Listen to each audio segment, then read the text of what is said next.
A lot of people that want to talk, but we are going to be having these every month. Jerome Smith, who's one of our most faithful tea drinkers downstairs, has agreed he's going to talk about his time moving between Core and SNCC and the Freedom Rides. But there's so many stories, we could do this over and over again. And everybody's got a story who was there. My class, when I went into Franklin, was the first class to be integrated in '63. 13 in, 1 out. What happened to everybody? You know, they just had a reunion. It was an all-white class again. You know, how much did what happened then, 40 years later, change what happens now? Ben Smith, you remember Ben Smith? Yeah, I remember Ben. Ben Smith, I got my citizenship in the nation, citizenship in whatever the other one was, in Boy Scouts from Ben Smith, who was our scoutmaster. You know, I'd like to see somebody talk about Ben Smith and what happened to him and others who stood at the line, you know, in some of those lawsuits, and then, you know, ended up having a record seized, doing, you know, going through all. These are lots of stories we're losing, and there are only so many Orissas who can write them up. But if we talk about them among each other, maybe we'll start remembering. And in my case, and even Bob's case, we're just babies then. I don't know some of this stuff, but I'd like to hear, you know, other people talk about it. I'm sure that's true for everybody. Well, and don't forget, Corinne is still here. She was married to Ben Smith, and she can talk about him. I was a baby. I have no idea who his wife might have been. Okay, that's good. Thanks so much. We're trying to get Malik here next time. Malik is, Let's do this again. Malik was the Minister of Defense for the Black Panther Party, and he's the guy who's being dragged out here. And he's set up common ground on the West Bank. He stayed, you know, and did all sorts of things and challenged all the craziness that was happening on the West Bank. He was covering up dead bodies with pieces of tin, and there's a piece way that was done by a Danish videographer. It's called Welcome to New Orleans. I don't know if you've seen it, Royce. Yeah. But it's chilling. It's a post-Katrina piece on how people were acknowledging folks that they took out, you know, in the neighborhoods over there. And they would drink beer and they would do body counts among themselves at barbecue. And the reason why the British videographer was able to get it was because they said, well, you're from the original school of pure Aryan race, so we know that you're over here with us. And so he faked them into Telling him everything. Yeah, so he got it all down. It's a chilling piece for you to watch. And one kid that was doing the interview on it, he just broke down and walked off the camera, almost ran off the camera because he was afraid. He said, they'll kill me, you know. And there were killings that happened, and these guys that came in with the green outfits that this fellow from uptown brought in here, what are they called, you know, aftermath of Katrina? Blackwater. These guys were doing body counts and supposedly, I don't know about all of about the 18-wheeler, you know, trucks that were collecting remains or what have you. But these were eyewitness accounts where he was talking, the filmmaker that did this piece.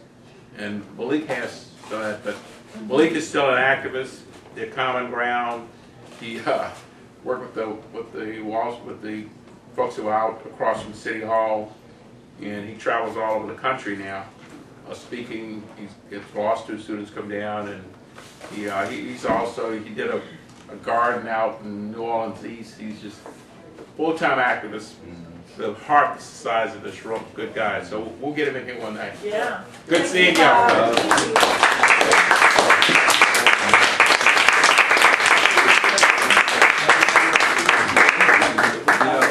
One of the outcomes of this Orissa writing the book, then it was the booklet that she had, was a group of us getting together, Orissa and Bob and I and Malik and our friend Robert King, to form a group called the Anti-Violence Coordinating Committee, and which was, you know, more than I think just discussing the past, but it was trying to do something about this rising violence in our city. And this was before the hurricane, 2002, 3.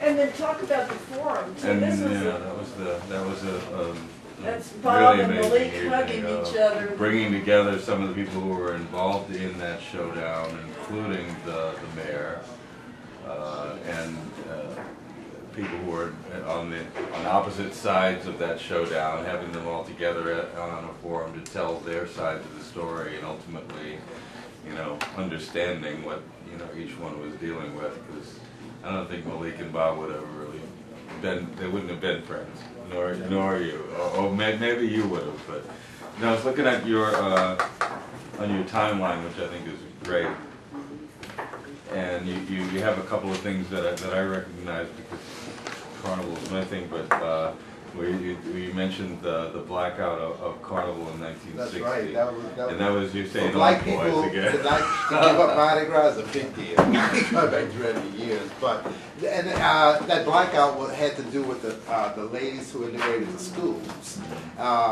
They didn't feel like the police were doing enough to protect the parents because anybody, if you would send your kid to that school, they would boycott you.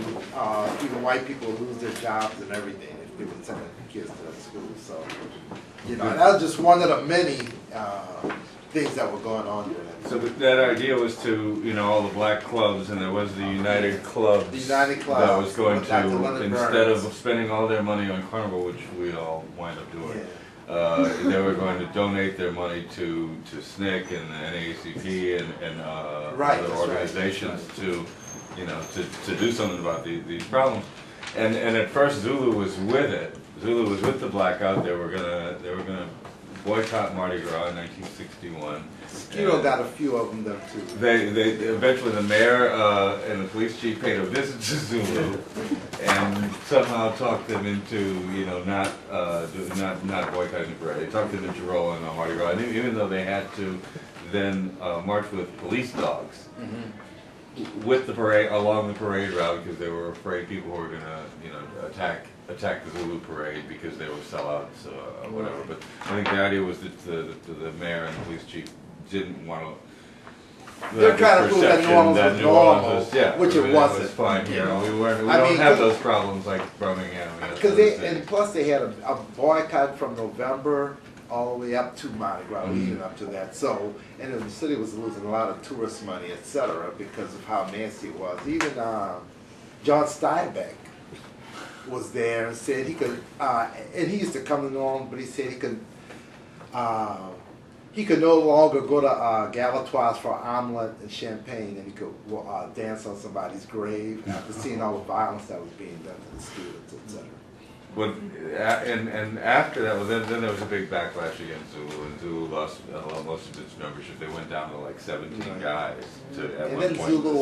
Zulu actually, and then Dutch made then they straightened up. You know, they got rid of the grass skirts and everything. Well, they did that one year. They We did. had that here, and they had in 1969 was the Black is Beautiful theme. Yeah. And they went without the blackface, and they went. And nobody liked it. Yeah, I know. I interviewed the enemy who was king about 3 times, Right. and he did it. He said, you know, but he said we got tired of all that dignity stuff. Yeah.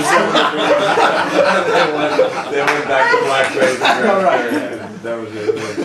And I've had issues with Zulu over all that stuff, but I ultimately I mean, feel like I'm glad they went stayed down, consistent. and all of a sudden, you know, there was a Louisiana weekly paper.